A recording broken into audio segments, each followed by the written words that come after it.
Let's start with a bit of reflection. What 5 things have you already accomplished that you're proud of? Take a moment and jot those down. Now let's shift our focus to the future. What do you want to achieve in the next 10 years? I want you to make a list of at least 50 items. This isn't about what you think you can get or what you think is possible. This is about what you truly want. If everything fell into place and you could have anything you wanted in the next 10 years, what would that list include? This exercise is not about what you think you can earn or buy or about finally being successful. It's about what would really fulfill you. For the next 10 years, let's create this list. Here's the deal. I want you to put each item one under the other, not side by side.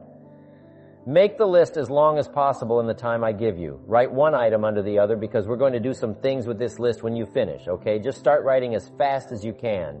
Abbreviate where you can to make a longer list. If something's private, put it in code so nobody could figure it out if they got a hold of this list. Write one item under the other as fast as you can. Let your dreams run free. This isn't about what you think you can get, but what you truly desire. If everything fell into place, what would you want in the next 10 years? Include little things, major things, insignificant things. It doesn't matter. Just make the list. Think about places you want to visit. I've been to a lot of countries, but I have a long list of countries I haven't been to yet. Last year I checked Cyprus off my list. What countries haven't you visited that you'd like to see in the next 10 years? What cities would you like to visit? I've never been to Venice. I've been around the world and all over Italy, but I've never been to Venice, so it's on my list. I haven't been to Egypt or Saudi Arabia. You'd think I've been everywhere, 39 years, but not yet. So get started.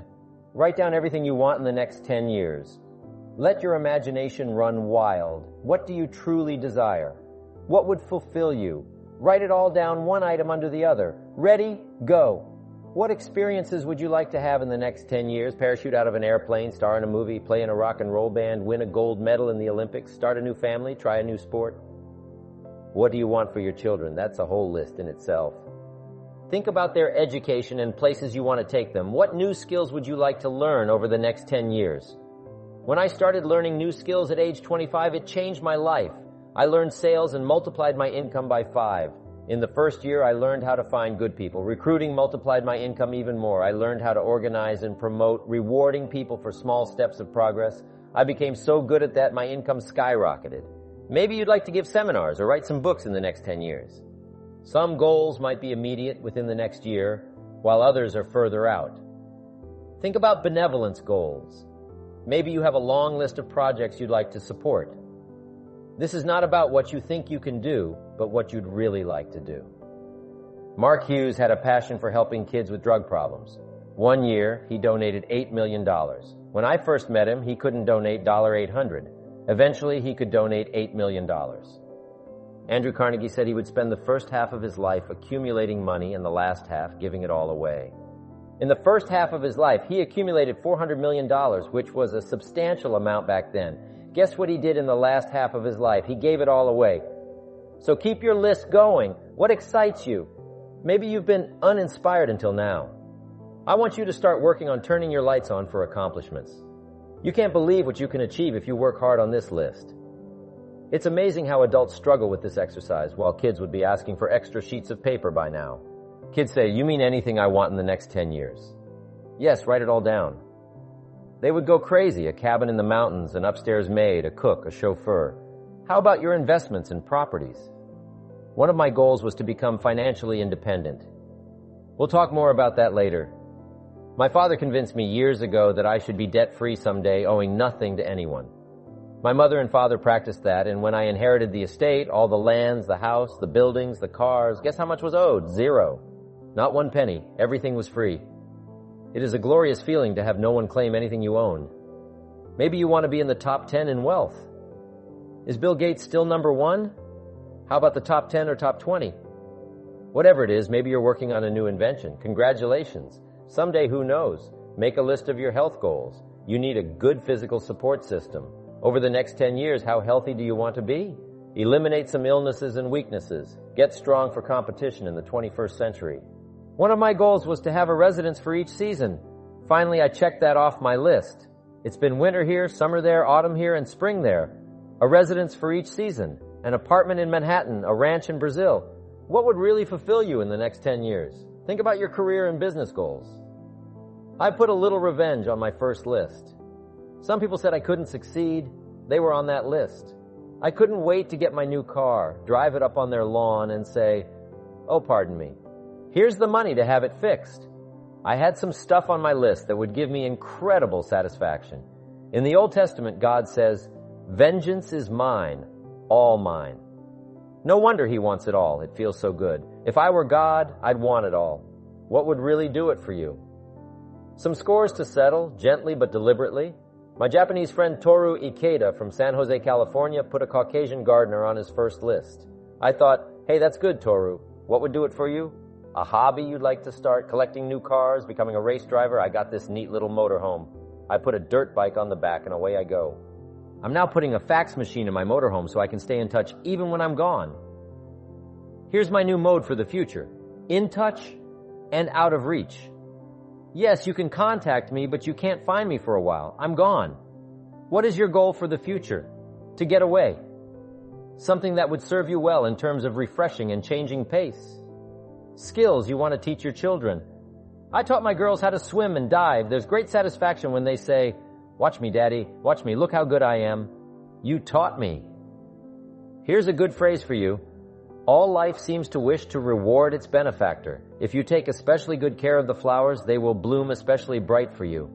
If you teach your children, they will want to show off for you. Daddy, look how good I am. All life takes delight in rewarding its benefactors. What classes would you like to teach? My friend Lydia Colon, who invested $1 20 years ago and is now a millionaire, specializes in helping young parents with marriage counseling. The early years of marriage, years 2, 3, 4, 5, are tough to get through.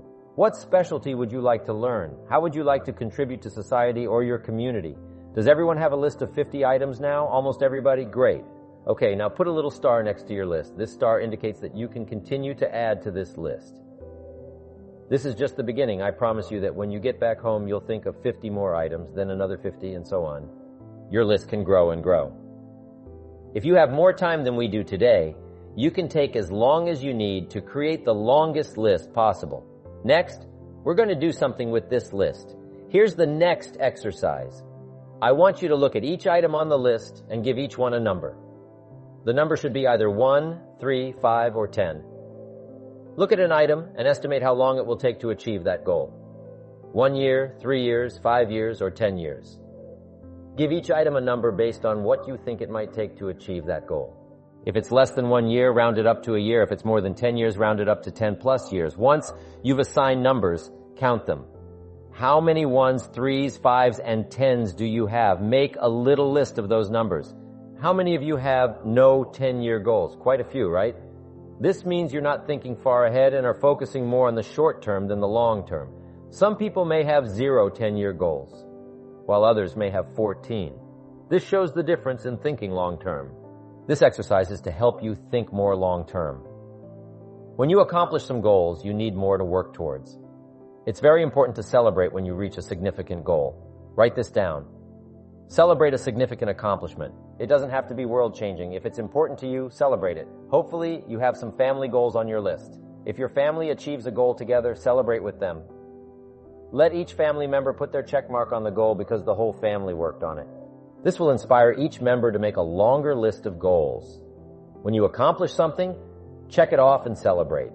It will encourage you to create a longer list. Celebration creates excitement. To develop a longer list, you need ongoing goals. When the early astronauts went to the moon, some of them had psychological problems when they came back. They had achieved their biggest goal and they didn't know what to do next. Later, NASA ensured astronauts had plenty of projects to keep them busy after their moon missions. The same is true for you and me. Keep setting new goals after achieving your current ones. My father lived to be 93 and had many goals. At 92, one of his goals was to renew his driver's license, which he did for 4 years. Although he didn't live long enough to use it, the goal kept him motivated. Goals to replace goals you've achieved should continue for the rest of your life. How far should you go? As far as you can. How many books should you read? As many as you can. How many friends should you make? As many as you can. How much should you earn? As much as you can. The purpose of this exercise is to stretch your thinking. Wonder what might be possible. If you could get everything you wanted, what would that be? Now here's the next exercise. On your list of one-year goals, which are the 4 most important? Go back over your one-year goals and pick out the 4 most important ones. If you've only got 4, this is an easy exercise. You might add more to your one-year list if you don't have enough. Pick out the 4 most important goals.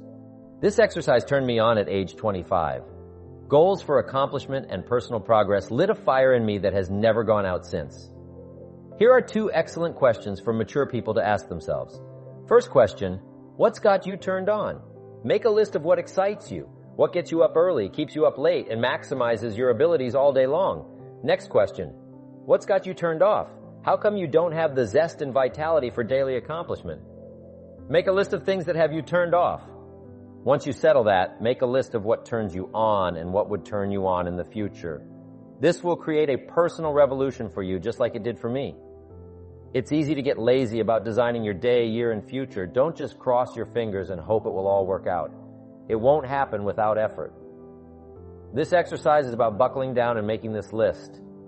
Keep this up long after we've turned out the lights and gone home. One of the best ways to keep it up is to teach it. Teach what you've learned to others. You don't need recognition. Self-satisfaction is enough. Have you identified your 4 most important one-year goals? Now here's the next exercise. Write down why those 4 goals are important to you. This is crucial because the why is very important. Start a paragraph explaining why these 4 goals matter to you. Make these notes now. When the why gets stronger, the how gets easier. When the why is big, powerful, and strong, the how becomes much easier. Without a strong why, the how seems too difficult to accomplish. For example, if your goals were strong and powerful enough, you'd figure out how to manage your time. You'd get a book on time management and make the necessary changes if it really mattered to you. You can do anything when the why is strong enough. You can get up at any hour, read any book, take any class, make any change, develop any skill, and adopt any discipline. An excellent question to ask children is why. Ask them why they want something and have them describe it. Put a little star next to your paragraph about why your 4 goals are important. This indicates you can add to it later. For instance, one of your goals might be to have $1 million home overlooking Snake River Valley.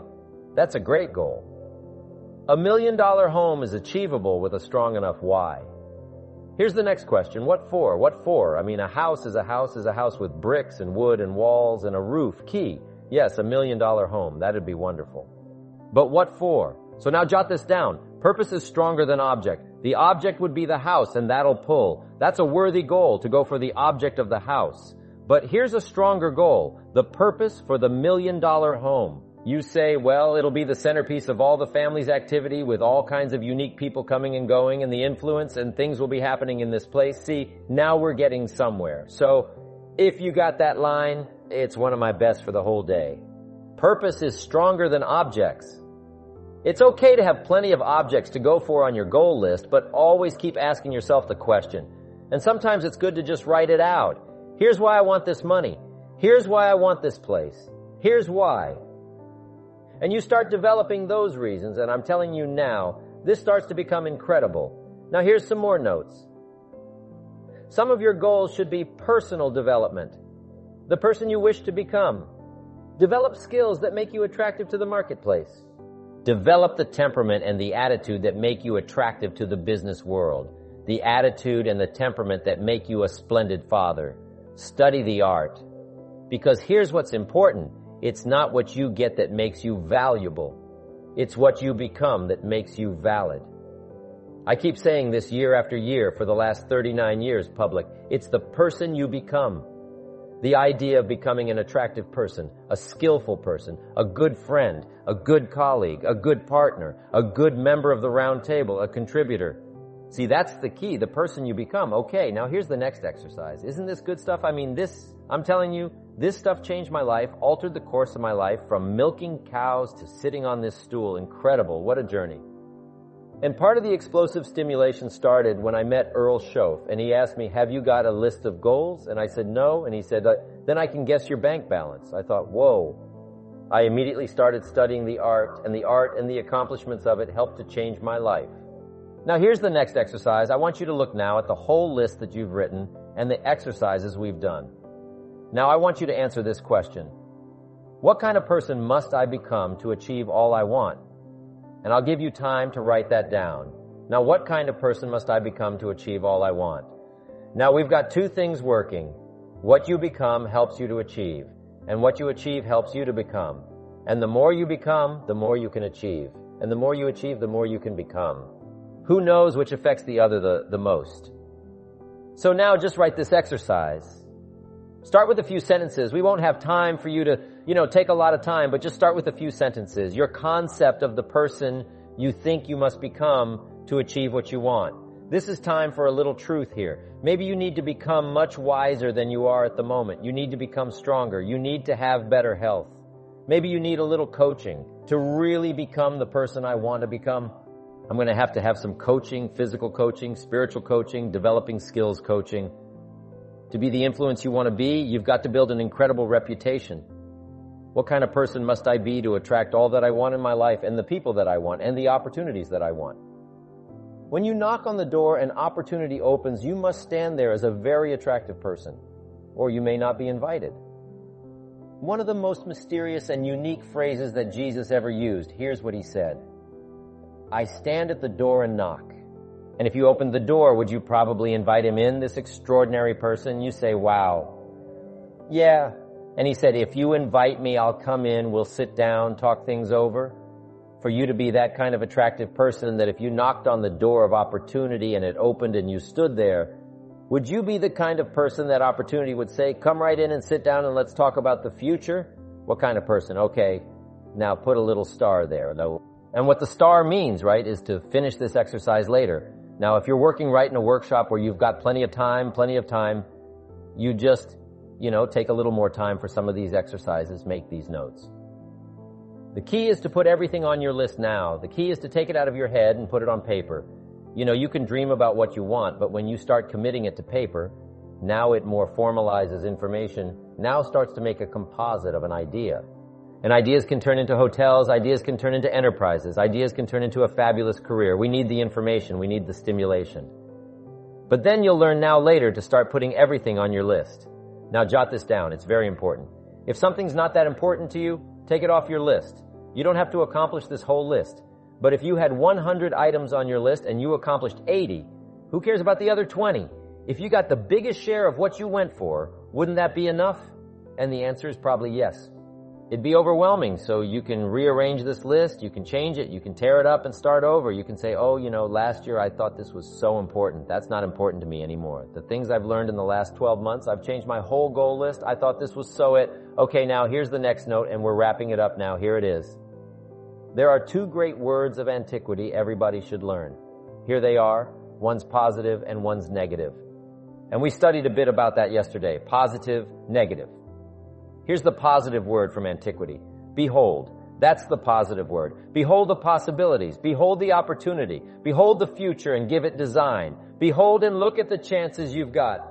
Behold, spring has come. Behold, the day has arrived and the sun is shining and the shadows are fleeing away. Behold, the next person you meet might be your friend for life. Behold, the next person might be a colleague forever. Behold, that's the positive word. Now here's the negative word. Beware. Now I want to give you a sentence to jot down that's very valuable for this weekend session. Here's what it is. Beware of what you become in pursuit of what you want. Beware. All of our lives we have to deal with behold and beware. When a kid goes to school, it's behold the opportunity and beware the dangers. Behold and beware. So beware of what you become pursuing what you want. Some things I went for in the very beginning cost me too much.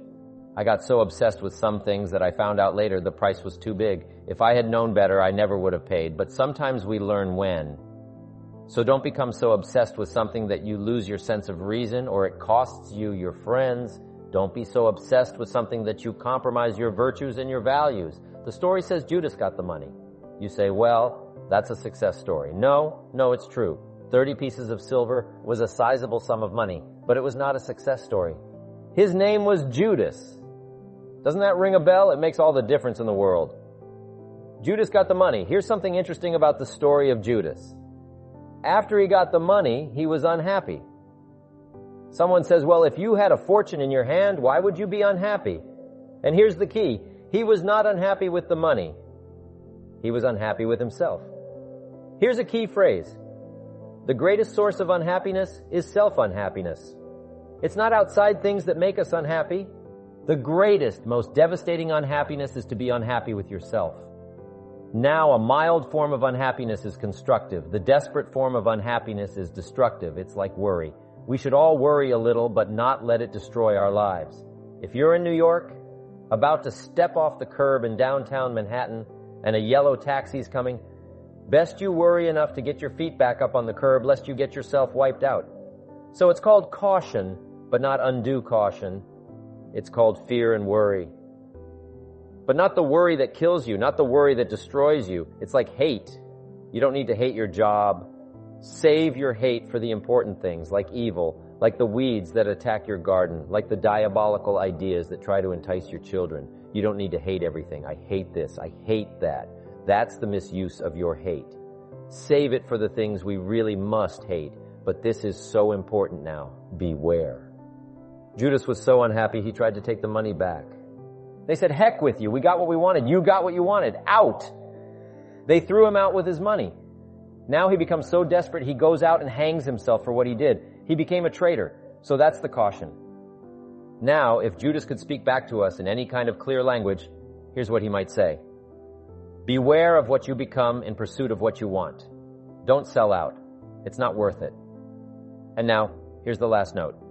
If you'll start this glorious journey of being meticulous, deliberate, and hardworking about setting your goals for the day, setting your goals for the month and the year, setting your goals for your family and yourself and your business and your colleagues, start thinking forward. Here's what you will become. A major contributor, not only to yourself, but a major contributor to others. And that's exactly what you want. Here's another little subject before we quit this. Now, I just mentioned it a little earlier before we started this class. Jot this down on personal development. This is especially for married people who have children. If you're married and you have children, I have some great advice for you. Here's the best I can give you. I'm not a counselor, but this is great stuff. Here's number one. If the parents are okay, the kids are okay. Chances are high, odds are high. If the parents are okay, the kids are okay. Your own self-development is the best contribution you can give to your children, not self-sacrifice. Self-development and contribution. Self-sacrifice usually earns contempt. Self-development and self-investment earn respect. I used to use the old phrase, I'll take care of you, you take care of me. I found out how short-ended that was. I changed it, and Bob Cummings, the old movie star, helped me to change it. Here it is. I'll take care of me for you if you'll take care of you for me. The best contribution I can make to you, if you're my friend, is my personal development. What if I become 10 times wiser, 10 times stronger, 10 times better, 10 times more unique? Think of what that will do for our friendship. If the parents multiply their own personal value by 2, by 3, by 5, by 10, what would that do for their children?